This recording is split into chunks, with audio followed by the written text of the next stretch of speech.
F1-E turned to Monaco now for the 9th round of the 2019 championship. The main news was that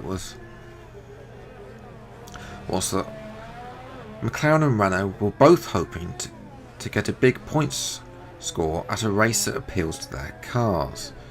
They had to note, however, that Red Bull, of course, were attempting to gain a big point score, as this also would appeal to their car.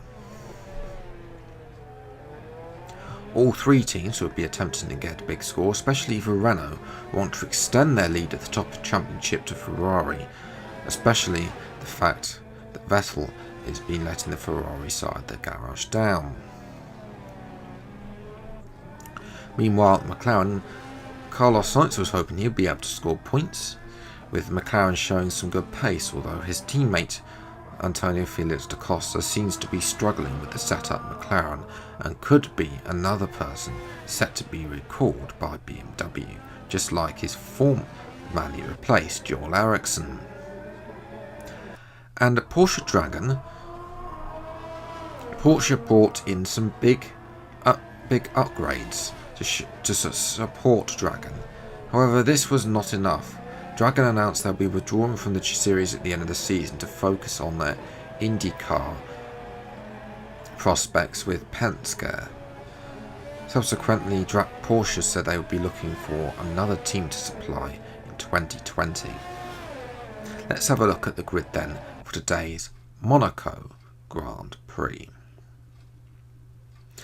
And Nico Hülkenberg takes pole, this time with the two Ferraris once again second and third.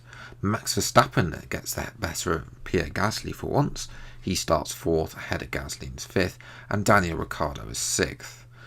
Lewis Hamilton is best of the rest in seventh, Stoffel Van Dorn is eighth, Carlos Sainz is ninth, and Felipe Massa rounds out the top 10. Outside the top 10 sees Kevin Magnussen. Good job for him, showing the Porsche upgrades are going well. Pascal Wehrlein is 12th, disappointed behind his teammate. Roy Kubica says it's best Cheetah could do, 13th. Perez is 14th and Nasser is 15th. Da Costa worrying in 16th. Mitch Evans and Russell are not on the back row for once. They're on the penultimate row with Giovinazzi, and Verne was slowest of all. Well, hello everyone and welcome back to another video of the F1-E mod 2019 edition. Today we're going to be doing episode 9 for the Monaco Grand Prix. Yes, Monaco has proven some hectic races previously, and today of course is no exception by the title. More about that in the second half of the race, but we've got the first half to come. First, of course, Monaco, apart from that crazy race we had in Final Fantasy, it's not really been a good track for me in the past.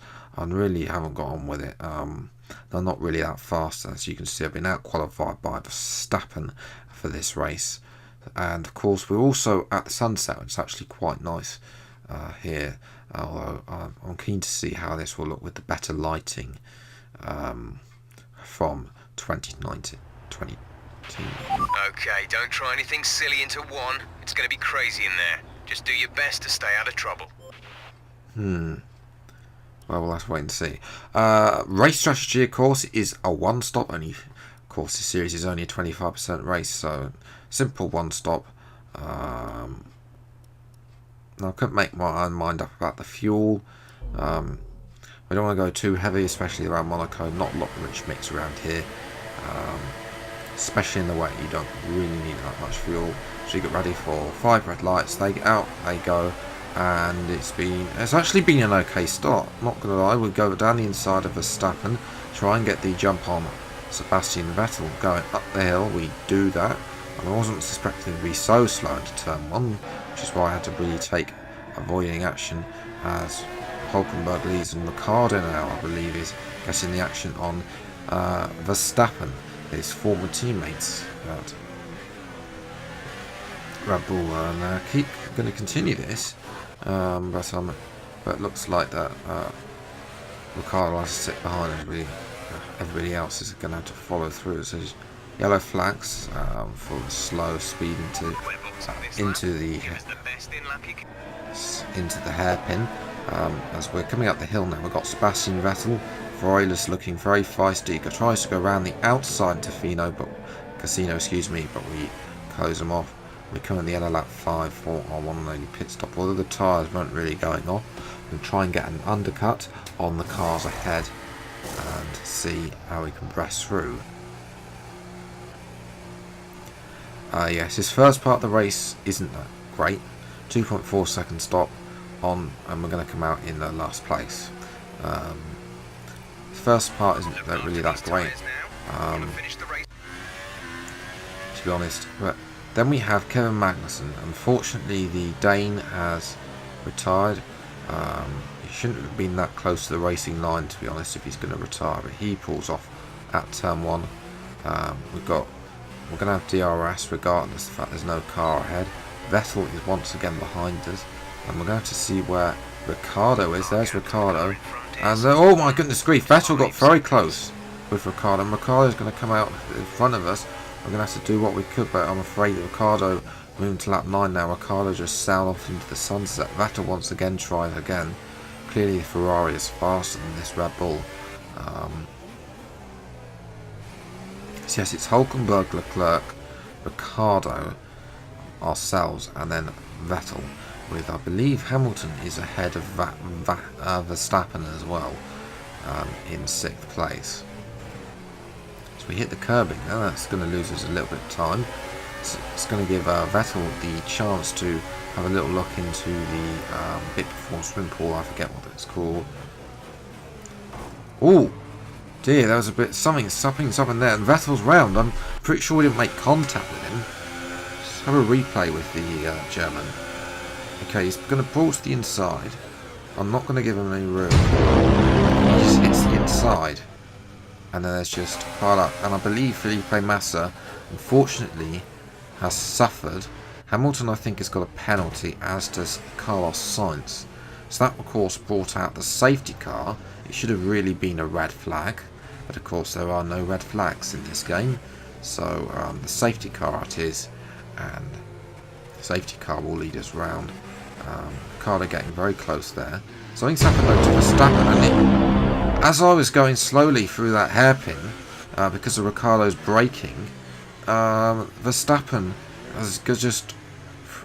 he's just frozen in time. He's ghosted and frozen.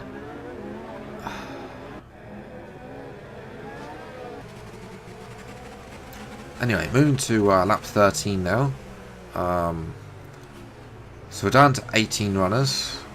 We've got the likes of Evans. There's a couple of Jaguars in a couple of, I think Nazar's in the top 10. We've got Kubica now, who started outside the top 10, up our inside, but we're going to defend from him.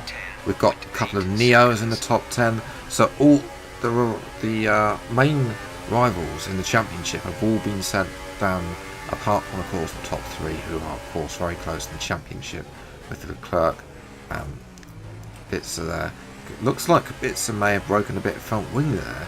And moving to Rascat Angelino's corner, you can see that I think also Hamilton has front wing damage. He is holding everybody up. This is Hamilton. He's holding up a Neo car. There's his teammate. I think then there's Evans as well, and of course there is here's the New Zealander Mitch Evans in the points. Giovinazzi's in the points as well. And that was unfortunately the race for us. So yes, chaos in the middle, not much towards the end. Hamilton, of course, has a huge, big trail to come across the line for P4. Alright, race over. Take care of the car on the way in. So yes, P4, not bad. I mean, it could have been better, but it could have been a whole lot worse. So yes, Hulkenberg won from Leclerc, Ricciardo, Gasly. Perez, as I said, Hamilton had a penalty, so Perez came in 5th, Van Dorn 6th, Evans was 7th, Giovinazzi 8th, Nasser was 9th, and Verne was 10th. That's not a top 10 you would have called before the start of the race, to be honest. I mean, a Jaguar, a couple of Neos, and a Porsche Dragon car in the top 10 is not what you want. So the top 10, Pascal Wehrlein unable to capitalise. George Russell also unable to capitalise, as does Antonio Felix da Costa outside the top 10. Then comes our teammate in 14th, Hamilton with his penalty in 15th. Vettel was 16th, Kubica with his extra stop was 17th, and Carlos Sainz was last with that penalty, with of course Felipe Massa and Kevin Magnussen, who probably would have scored points, to be honest, and been around his because he was around his teammate at the time. He failed to finish, unfortunately. So that means that because Hulkenberg won the race, Hulkenberg leads the championship. Remember, if you remember back to the last race in France, Hulkenberg, Leclerc and Ricciardo are very close to each other, so now Hulkenberg leads from Leclerc and Ricciardo. Ourselves, of course, in 4th, and pretty much the only other person to move is Stock Van Dorn overtakes John Eric Verne into the top 10.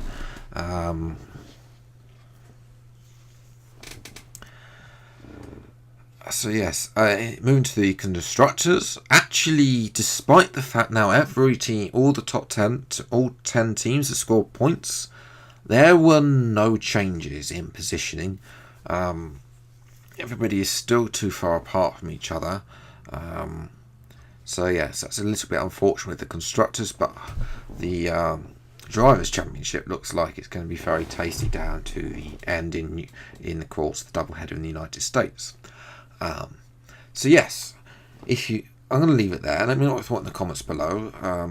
Until the next video, I'll see you next time. Take care. Thank you so much for watching. Don't forget to subscribe to the channel as well if you're new to see more videos like this. But until the next video, I'll see you next time. Take care. Enjoy your day and goodbye.